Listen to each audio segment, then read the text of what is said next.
Hey guys, well in the last couple of videos we looked at planets and moons that were extremely close to each other, forming double planets or even colliding, pushing and pulling each other through tidal friction.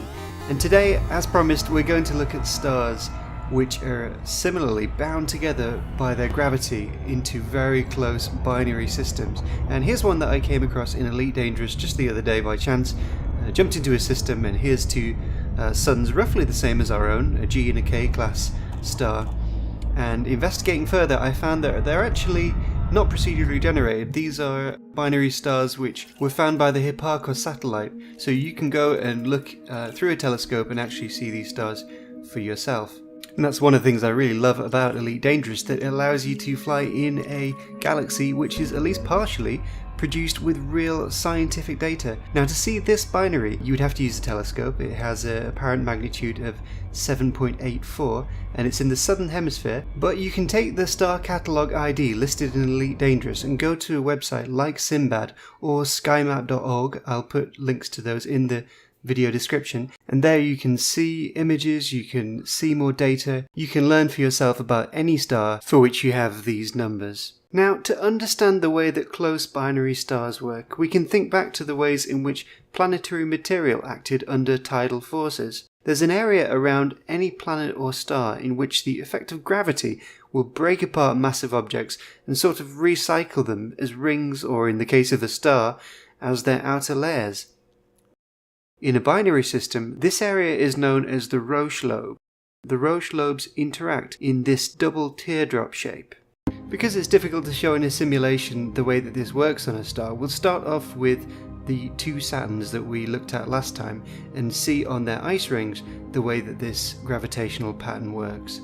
Now, at the centre of this you can see that actually we're getting a significant amount of crossover, and that pattern just continues and expands as the gravitational effects interacting between the two planets create a kind of figure of eight where the ice is being thrown and flung and passed between the two.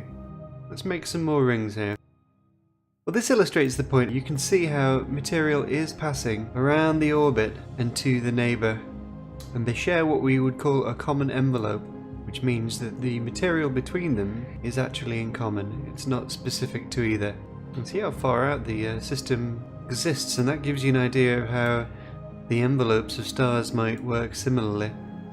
So let's get in really close between the two Saturns now, and you can really see how the flow of these two channels of ice works in this space. And if these two planets were a little bit closer together, there would be a lot more crossfeed between these two sets of rings. And that's going to be a really crucial dynamic as we look at the different types of stellar binaries. The proximity of the two stars to each other make the different types of binary systems. The temperature on these Saturns is actually heating up real nice, 1200. And there you go, we've accidentally produced something like a brown dwarf. So here's a super bright star, and as we get closer we see that it's actually two stars orbiting right next to each other. This is a kind of close binary where both stars fill their Roche lobe, and we call these stars contact binaries. This system in particular is called Delta Eta Cephei. Now, systems like this experience some very extreme forces. And you can see that this star here is elongated from the rotation as it's flung every 2.1 days around on its orbit. Let's go ahead and turn the brightness down so we can see these stars without being blinded a little bit more. These are both extremely bright stars. They're what's known as O-type stars. The A star has been measured at 32 times plus or minus 1.7 masses of the Sun, and the smaller at 29.6 times. So combined, this system has around 60 times the mass of our Sun. And Space Engine has these stars at an average temperature of 40,727 degrees centigrade. But there's a very good reason why they might be exactly the same average temperature, and that's because at this distance, these stars would pass material back and forth between each other, and that's not really shown in Space Engine. One thing to remember is that visual representations of stars like this focus on visual light. Stars have atmospheres that extend far beyond them, and if those atmospheres are shared, then we can consider them to be contact binaries. A growing understanding of binary star systems has helped us to find solutions to mysteries surrounding particular sets of observations. One of these is the strange star Beta Persei, also known as Algol.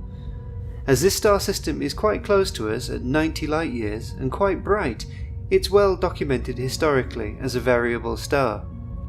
In the 1880s, astronomers working in America and Germany confirmed Algol as an eclipsing binary. The mystery of the star system is that although binary stars form at the same time, the more massive A star is a main sequence type, while the less massive B is a subgiant. The solution to the paradox is that B is feeding A. While it was once more massive, most of its mass has transferred over to this previously slower burning companion. This type of system gives its name to Algol variables that are of this type, semi-detached binaries, where one star fills the Roche lobe and the other does not. Well, as always, there's so much more to say about these amazing stars, but thanks for joining me this time. If you've got things you'd like to see me make videos about, please put them in the comments below. Until next time, be excellent to each other and keep exploring.